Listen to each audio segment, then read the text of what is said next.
My topic today is about the LGBTQ plus community, how we look at this phenomenon and how we treat them.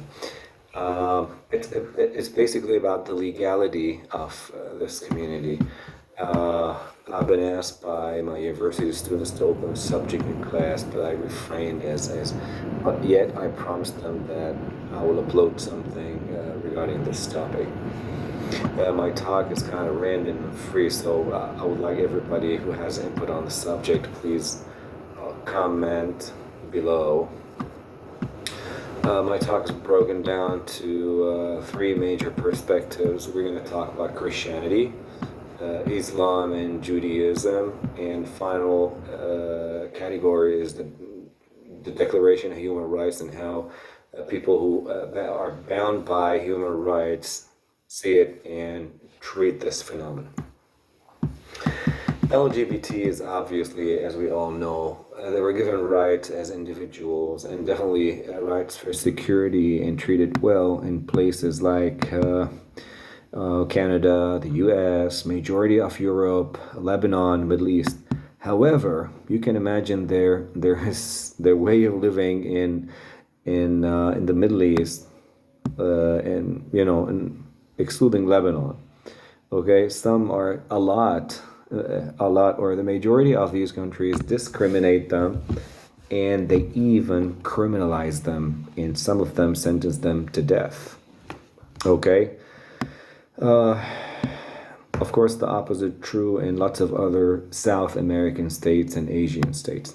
Now, we're gonna focus on these three categories.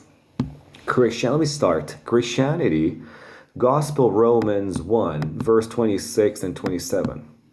It says, "Therefore God handed them over to degrading passions. Their females exchanged natural relations for unnatural ones." In 27, verse 27, they also say, "Males likewise gave up natural relations with females and burnt their lust for one another." It's so clear in the Bible that it's totally rejected and it's a sin against God. However, even though Jesus looks at it as a sin, he asks his followers not to judge. And don't forget, with Mary Magdalene, Jesus said, "Who among you is without a sin shall cast the first stone." It means, according to Christianity, do we stone them? Do we kill them? No. This is why Pope Francis blessed them as children of God, just like the others. However, he kept saying it is a sin, and sinful people are also blessed. However, the judgment is from the Lord. So bottom line, it is a sin according to Christianity. However, the judgment is only done by God. Why? Because all and every and each one of us has committed a sin. Secondly, let's go to the second point, Jews and Muslims.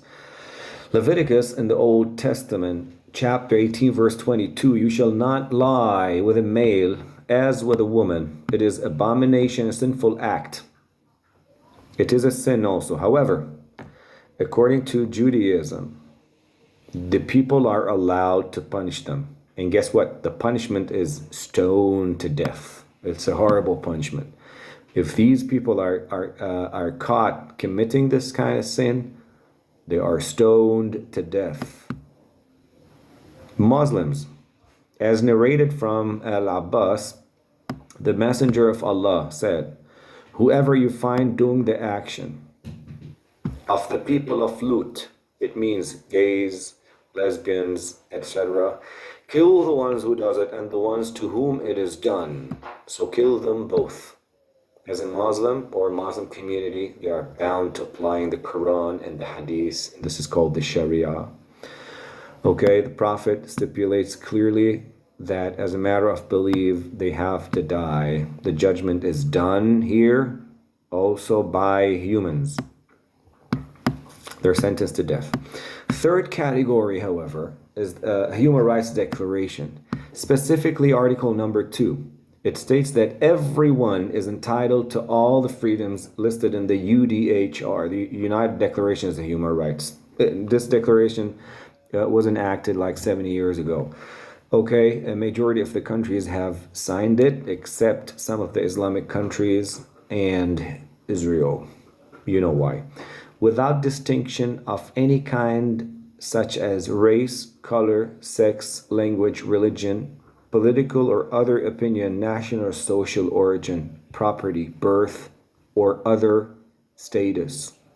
This final phrase, other status, okay, keeps the door open to the type of people we're talking about, LGBTQ. Let me end or wrap up my talk by saying these people, according to human rights, are protected and not judged. So among these three categories, my listeners, where do you stand? And tell me why you stand there. Okay? Please comment, click on comment, and tell me where do you stand and why you stand there. I'm thankful for listening, and I hope you can share your ideas with me. And I'll see you in another educational video. Thank you.